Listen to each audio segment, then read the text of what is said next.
So this is the second lecture of mole concept. In this video, first हम लोग start करेंगे कुछ questions से. So some questions that is based on the homework given.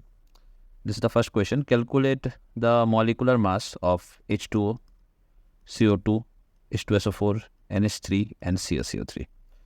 हम लोग last class में मैंने तुमको कुछ होमवर्क दिया था जिसमें हम लोग क्या बोला था कि जो एलिमेंट्स है फ्रॉम एटॉमिक नंबर 1 से लेके 30 तक जो एलिमेंट्स है ना उनका मास तुमको सीखने मैंने बोला था, उसका मास सीखने के लिए बोला था. अभी उसका मास सीखा है ना, उसका मास को यहाँ पे यूज़ करके इन लोगों का मास तुमको कैलकुलेट करना है.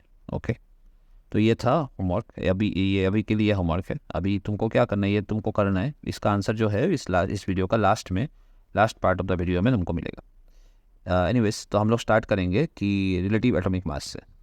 So relative atomic mass, what is relative atomic mass? Relative atomic mass is the ratio of one atom of an element and 1/12 mass of one atom of carbon 12 isotope.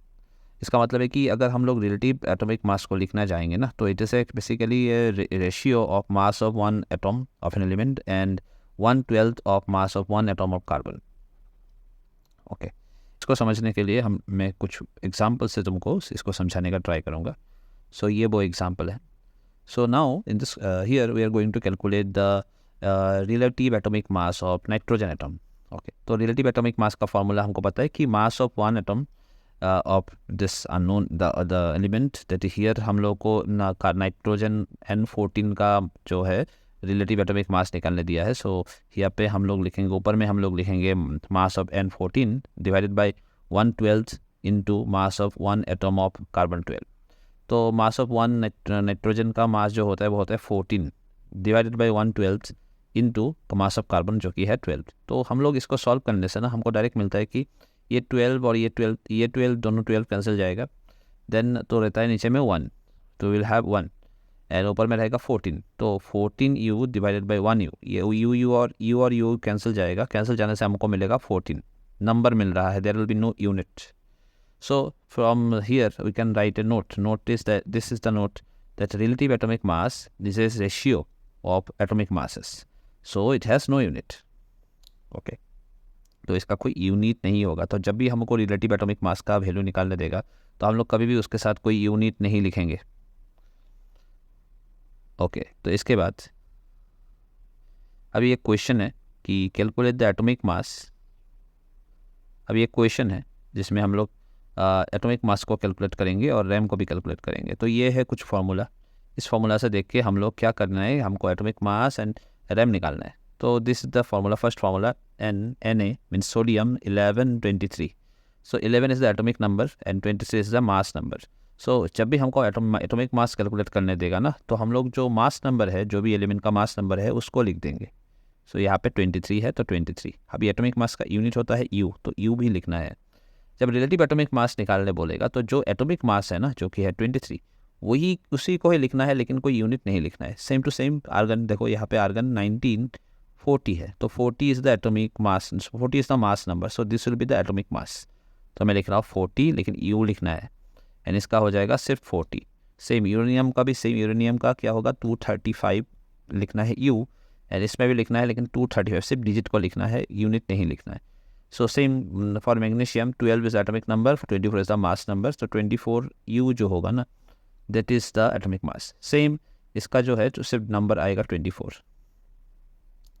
So इस तरीके से हम लोग क्या करते हैं, रिलेटिव एटॉमिक मास को लिखते हैं. It is very simple.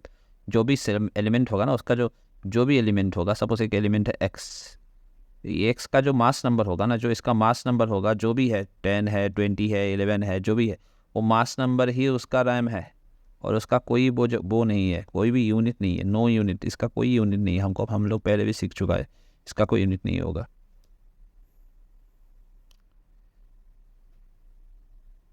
अभी हम लोग डिस्कस करेंगे average atomic mass. Average atomic mass नाम से पता चल रहा है कि कुछ एवरेज है, एटॉमिक मास का एवरेज है. तो it is the sum of the product of atomic masses and percentage abundance of different isotope of an element. इसका क्या मतलब है, इसका ये मतलब हो रहा है कि जो एवरेज में एटॉमिक मास होता है ना, वो एक एलिमेंट का जो जिस आइसोटोप का उसका मास है, उसको हम लोग लिख के उसका परसेंटेज अबंडेंस से उसको इंटू करेंगे.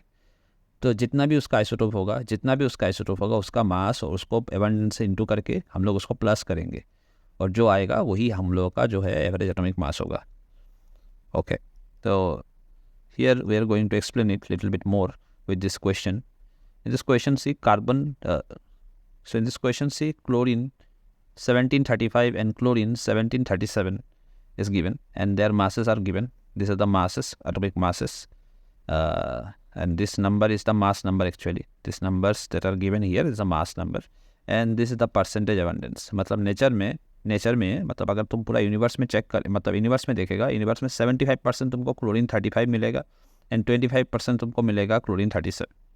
तो ये वैल्यू दिया हुआ होगा. अभी तुमको निकालना है एवरेज एटॉमिक मास. तो एवरेज एटॉमिक मास निकालने के लिए दिस इज द फार्मूला में क्या बिठाना है, तो mass of the chlorine 35 into इस abundance plus mass of chlorine 37 into इस एबंडेंस. इसको करने से ना हमको आंसर जो आएगा वही होगा हम लोगों का atomic mass, average atomic mass.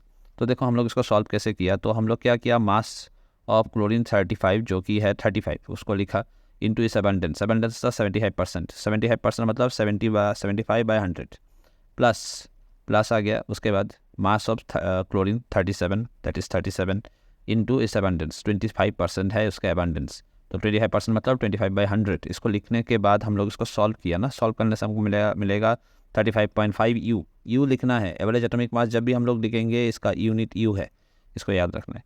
तो ऐसे करके हम लोग निकाला एवरेज मास. इसके बाद अभी तुमको थोड़ी देर पहले मैंने एक क्वेश्चन दिया था सॉल्व करने के लिए, जो कि मैंने तुमको बोला था कि जो मैंने तुमको बोला था कि इस वीडियो के लास्ट में मिलेगा आंसर. सो वही है ये क्वेश्चन का आंसर. तो यहाँ पे H2O का ना हम लोगों को क्या करना है, H2O का जो है हम लोग को मास निकालने दिया गया था. H2O का जो मास है वो निकालने दिया था. तो H2O का मास कितना होगा, तो इसलिए हम लोग क्या किया ना, H2O में क्या होता है, हाइड्रोजन होता है कितना, 2 हाइड्रोजन. तो 2 into mass of hydrogen plus देखो ऑक्सीजन भी तो है, एक है, तो लिखना है 1 इंटू मास ऑफ ऑक्सीजन, है ना. इसको करने से जो आएगा वही आंसर, जो वैल्यू आएगा वही आंसर है. तो mass of hydrogen I hope तुमको याद होगा, मास ऑफ हाइड्रोजन है 1, सो 2 इंटू 1 प्लस ऑक्सीजन का मास है 16, सो 1 इंटू 16. इसको तुमको करना है सॉल्व. इसको तुमको सॉल्व करके जो भी आंसर आएगा 18 आएगा आंसर, 18U वही आंसर है इसका. ऐसे करके सबका मास जो है हम लोग निकाला, तो ये उन लोगों का आंसर है. आई होप तुमने खुद ही कर लिया होगा. अभी तुमको ये सब करना है होमवर्क में क्या है, देखो question number 1.9 and question number 1.32 ये NCERT का एक्सरसाइज का क्वेश्चन है, ये तुमको सॉल्व करना है. ओके, और उसके बाद इसका आंसर जो है, जो भी ये क्वेश्चन है इसका जो आंसर है वो तुमको नेक्स्ट वीडियो में मिलेगा. Thank you for watching.